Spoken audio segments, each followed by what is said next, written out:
One of Lilo's animations is a ledge grab animation. Normally, we would press up after the ledge grab to make Lilo enter her ledge climb animation. Instead, if we drop down, you may notice that Lilo's sprite moves forward a few pixels. If we ledge grab again and drop down again, we see that she moves so far forward that we are now standing inside of the wall. Jumping again, we see that she's able to get to the top of this ledge. Doing it this way is considerably faster than using her ledge climb animation. So there are 3 ways that we've discovered so far for Lilo to do this wall jump. That was the first way. We can observe the second way in the same spot at the beginning of Lilo 1. If you're standing on top of the cliff and drop down while hugging the wall, we'll see that Lilo goes far enough into the wall such that we don't need to drop all the way down to the floor again to get the wall jump. This method is useless in a speedrun, but it's fun to know about, I guess. The third way is seen later in Lilo 1. If we hug the wall while exiting Lilo's crawl animation at this part, Lilo will stand up partially inside of the wall, allowing us to get the wall jump without dropping back down to the floor. If you fail to hug the wall enough, you can run into the wall and crouch for a split second in order to achieve the same effect. Method 1 and 2 also work at this part, but only the first and last method are useful in a speedrun again. Method 3 being the fastest. These are the only 2 spots that we have found so far at which we can perform Lilo's wall jump. In Warehouse, after the claw fight, taking a death will warp Stitch to the top of the level, allowing you to grab the ammunition fairly quickly. If you leave the fight with 0 health, this enemy will shoot you, allowing you to take the death while making horizontal progress. The enemy standing beneath the claw will shoot you once, every time, if you do the same setup every time. So find something that works for you. This is how I do it. In Junkyard, you can make some major skips by taking deaths in the second room. Additionally, if you pass the hammer enemies without killing them, eventually enemies will stop spawning in this room. So, because they stop spawning, at the max we can only get 2 death warps in this room. That said, there's only really 1 good death warp. The second one doesn't really save that much time, if any at all, since there's already a decent skip at that part. In addition, losing the tank in Junkyard allows us to collect special bullets, which allows us to kill the Junkyard boss in 1 cycle. If you're going for IL times though, you only get 1 extra life. So you can only get the death warp if you do the whole level without the tank, since losing the tank counts as a death. In any percent though, you get multiple lives to work with, so you're able to use the tank for the first screen, take a death to get out of the tank, and then take another death to get the death warp.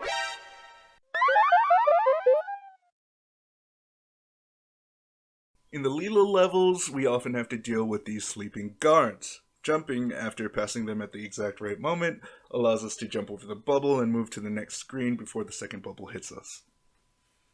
In Stitch's run and gun stages, there are 4 ways that Stitch can fire bullets on the ground. The first is standing still while pointing left or right. The second is standing still pointing directly up.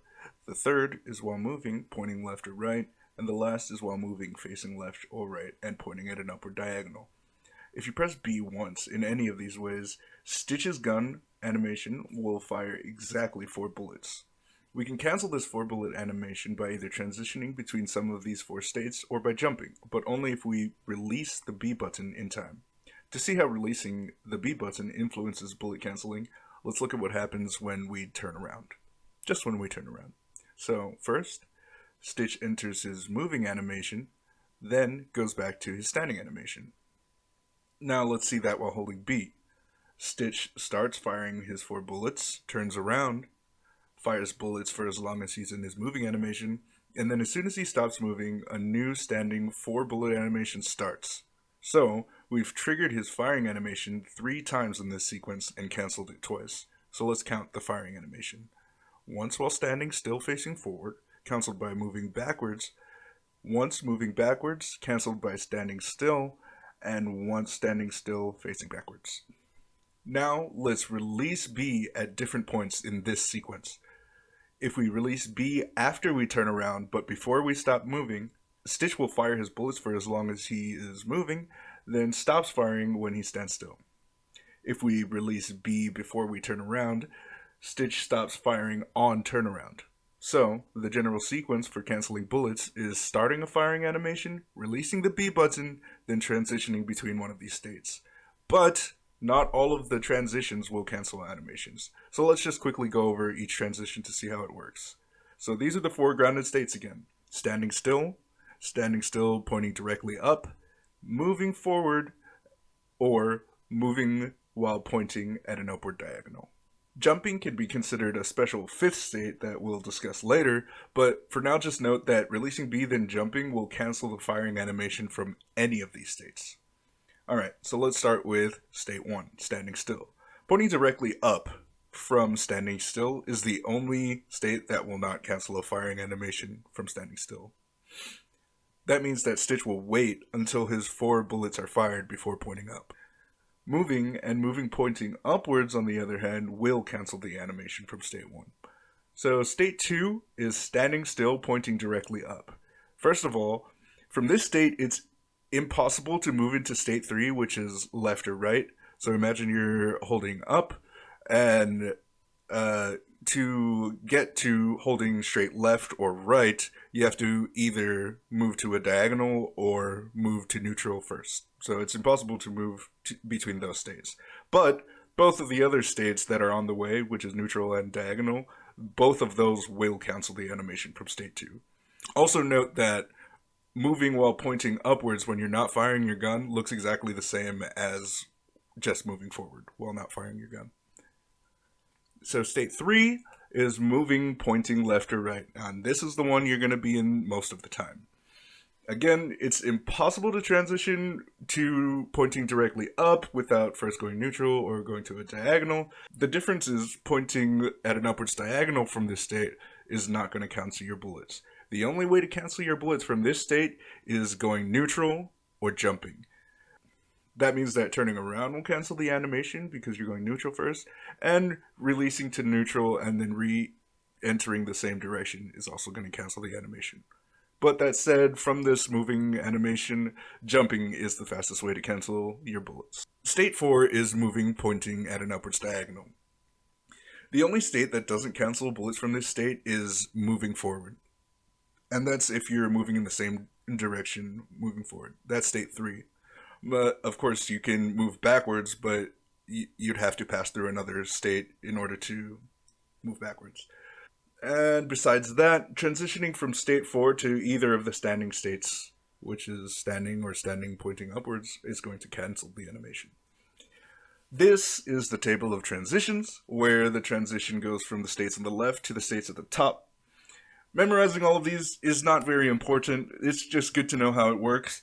It's probably better just to memorize the important ones as they apply to your speedrun, but notice that going neutral is the only state that cancels every other state. So when you're in doubt, going neutral is always going to work. Bullet canceling is not only useful for saving bullets, but it's also useful for shooting in other directions in quick succession. And like stated before, not every transition works, but those that don't work can be accomplished relatively quickly by going neutral. So let's finish off by talking about firing bullets in the air. Stitch can fire the gun in each of the 4 directions, up, down, left, and right. Transitioning between these states is not going to cancel your animation. Although, going from left to right or from right to left will continue the animation and split the 4 bullets between left and right. Other than that, transitioning between any of the other states will not cause the same effect, and you'll have to wait until the 4 bullet firing animation is complete before Stitch starts aiming in a new direction. That being said, there are 2 ways that we can cancel the bullets from a jumping animation. They both involve landing. All 4 of these states can be canceled by landing before the animation is done. The second way to cancel aerial bullets is by landing on a platform. Now this only works if the platform you're going to land on is very close to Stitch's jump height. If B is released as you are passing through the platform, Stitch is going to land and the firing animation will be cancelled. There are not many places in a speedrun to implement this, but it can save a few bullets in Warehouse at the very least. And to close us off on cancelling animations, Pineapple grenades can also be cancelled in the same way by landing to cancel the grenade throwing animation. You can quickly enter any other animation after landing, so throwing a grenade close to the ground becomes a way to do quick damage. Stitch also has a grounded grenade throw animation, which can't be cancelled by anything. There are more very important tricks to learn about the speedrun that can be found in the forums at speedrun.com under Lilo and Stitch for the GBA. Link in the description. These are just the tricks that weren't already on there. Happy speedrunning.